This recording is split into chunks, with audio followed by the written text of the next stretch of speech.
Caros amigos, como sempre, sejam muito bem-vindos. No vídeo de hoje, respondendo as perguntas que vocês enviam, vamos falar um pouquinho sobre o lobo. Vamos falar de maneira resumida, porque este é um assunto muito grande, complexo e, enfim, existem diversas visões sobre o caso. Eu já gravei um vídeo mais antigo a respeito do lobo, tá bom? Então hoje vai ser um pequeno resumo e mais mostrando aqui a utilização do tira-lobo, tá bom? O que acontece? O lobo é um defeito sonoro, vamos dizer assim, que se manifesta no violino, viola, violoncelo, contrabaixo, né? Pode se manifestar também em outros instrumentos, mas vamos nos ater a estes aqui, tá bom? E ele vai se manifestar nesse instrumento por diversos motivos que nós não vamos entrar aqui. Por vezes problemas na construção, por vezes falta de madeira, por vezes posicionamento errado de alma, entre milhares de outros fatores, tá bom? Como nós também mencionamos no outro vídeo. E aí o que acontece? Por que se chama lobo? Porque em determinada nota do instrumento, ele não vai soar a nota que você está tocando, ele vai soar um ruído, como se fosse um uivo de um lobo. Por isso esse fenômeno é apelidado de lobo, tá bom? Normalmente o lobo se manifesta mais no violoncelo e contrabaixo. Claro que também tem na viola e no violino. No violoncelo, que é 90% das perguntas aqui, eles vão aparecer entre o Mi bemol e o Fá sustenido. Claro que também aparecem entre o Ré e o Sol, mas estes são os mais comuns. Aqui na primeira posição na corda Ré e na quarta posição na corda Sol. E também essa mesma nota aqui na corda Dó. Por exemplo, vocês sabem que violino, viola, violoncelo, você consegue ter a mesma nota tocada, né, em diferentes cordas. Quando eu digo a mesma nota, o pessoal tem que entender bem. Às vezes fala assim, não, o Mi eu também tenho vários Mis. Não estou falando de alturas diferentes, eu estou falando da mesma altura, né? Por exemplo, o piano, você pega o Dó 1, você só tem ali um Dó 1, né? É claro que ele pode estar manifesto por vibração, por simpatia. Em outras regiões eu posso até falar o que é. Mas aqui, né, você tem, por exemplo, este Mi da corda Ré, você tem ele 3 vezes no violoncelo, aqui na corda Ré, na corda Sol e na corda Dó. Qual é a diferença? Normalmente o timbre, entre outras questões. Ou seja, por que eu disse isso? Porque se o lobo se manifesta nesta região, é provável que ele vá se manifestar nas demais, tá bom? Então, é o que acontece normalmente com o violoncelo. E o que a gente faz com todos eles, violino, viola, violoncelo, para atenuar este lobo ou eliminar? A gente coloca o que se chama de tira-lobo, que é isso daqui, que existem diversos modelos, diversos fabricantes, tá bom? E aí vem várias perguntas, né, que eu sempre falo. O lobo vai se manifestar no instrumento, e aí a gente coloca apenas em uma corda, tá? E ele já vai trabalhar em todas, porque ele está trabalhando também pelo peso dele. Eu lembro de um aluno que eu sempre falava, ele nunca me ouvia, ele queria pôr o tira-lobo em todas as cordas. Não precisa, tá bom? E alguns fabricantes também vendem por peso. Mas a questão do tira-lobo, o maior segredo do tira-lobo é a colocação, é a instalação, e não tanto ele em si. Também tem um por sistema de ímã que você coloca no tampo e vai procurando até achar o local. Enfim, vou falar um pouco aqui para vocês como procurar, tá bom? Então vamos lá. Esse violoncelo aqui foi ajustado e sonorizado. Todo aquele trabalho de ajuste que eu sempre falo para vocês foi feito aqui neste violoncelo.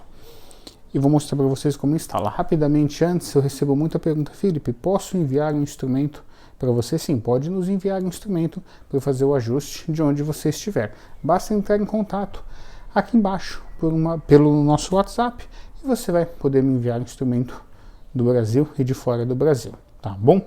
Então vamos lá. Eu recomendo normalmente colocar na corda sol.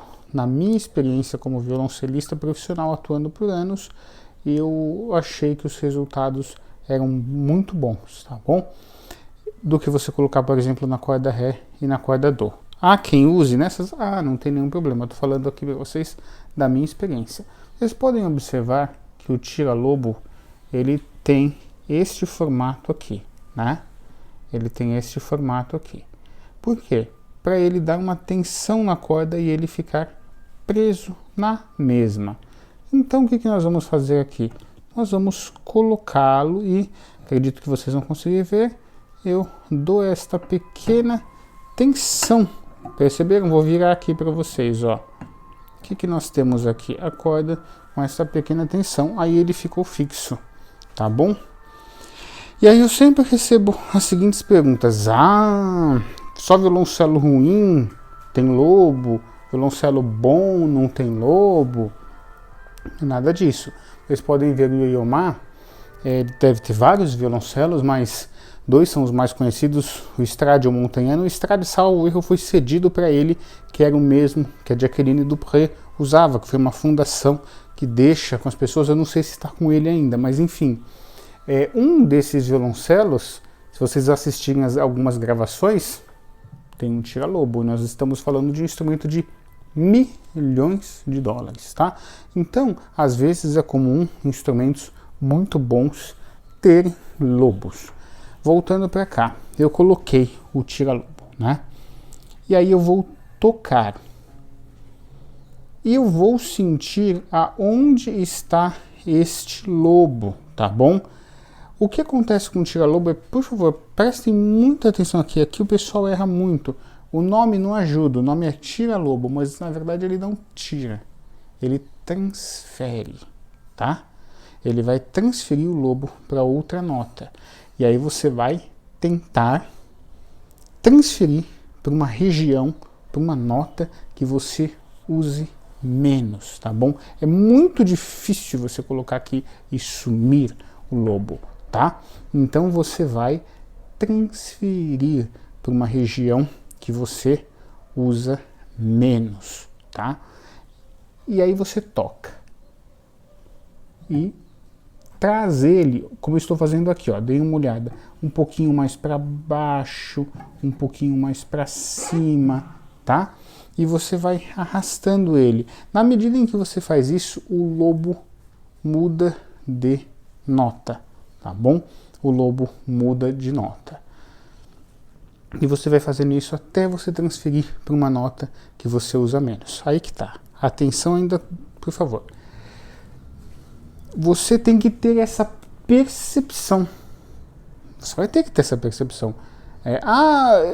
Eu não consigo. Se concentra, estuda, pega, toca, descubra seu instrumento. Você vai ter que ter essa percepção de onde está usando menos o lobo, e onde o lobo tem menos, e vai tocando, aí você vai arrastando, e aí você vai descobrindo como fazer isso no seu instrumento, tá bom?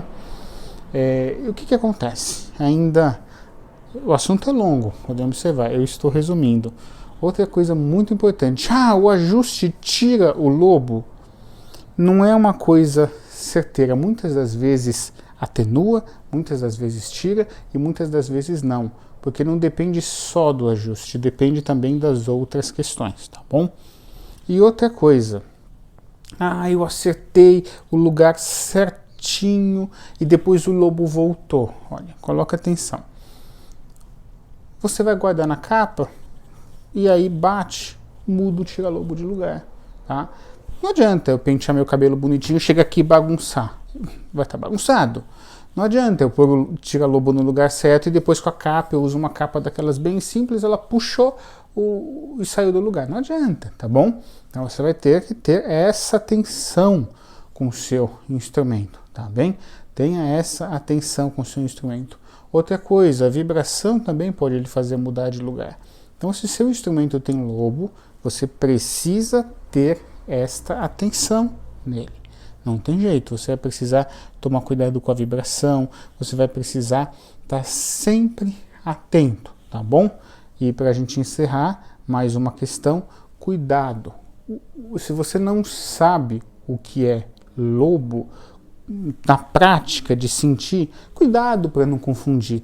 Toda vez que eu falo um vídeo de lobo, o pessoal vem assim com, o meu violino tem um lobo no mi, no fá, no si, no ré. Não, não é assim, né? Normalmente o lobo ele se manifesta em uma nota. O que é o lobo? Um amigo húngaro que ele é muito conhecedor de física, tem muita coisa de madeira. Uma vez ele até me mostrou uns gráficos e me deu uma explicação. O lobo é quando o instrumento não se decide qual sistema de vibração ele vai seguir, então você tem aquela questão, aquele conflito ali interno e soa aquilo. Então não é uma coisa que vai ocorrer em 7 notas do meu instrumento diferentes, né?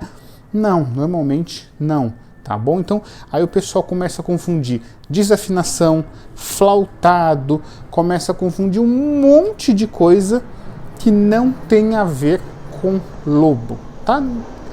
Já é um assunto complicado, já é um assunto, de certa maneira, um pouco polêmico, porque existem diversas soluções e cada um acha que a sua solução é a melhor e todas estão erradas, né? Já tem aquela conversa toda. Então, se você ainda confunde os problemas que não são, fica mais difícil. Então, se você está iniciando, tenta entender o que é o flautado, o que é uma desafinação, o que é um problema técnico, o que é falta de ajuste, o que é lobo, tá bom? Senão vai ficar muito confuso o seu estudo. Bom, tentei resumir o máximo. Se vocês tiverem dúvidas, tá, a respeito do lobo, podem colocar aqui que eu vou tentar fazer outros vídeos. Mas assim, esse é um vídeo com muitas informações, então se for preciso, assista 2, 3, 4, 5 vezes para você internalizar melhor e você conseguir entender melhor. Tá bom? Para finalizar, meu instrumento está com lobo, vou pôr o tira-lobo. Primeira pergunta que eu faço, ele foi ajustado? Não, então primeiro ajusta, tá? Primeiro ajusta, depois você vai pôr o tira-lobo. Não adianta você pintar uma casa que ainda não está na fase de pintura, né? O pedreiro está subindo na parede, aí eu vou pintar. Não, tá errado. Então, a primeira solução é sempre o ajuste. Persistiu? Aí nós vamos para outras correções, tá bom? Espero que tenham gostado. Desde já, muito obrigado por nos acompanhar.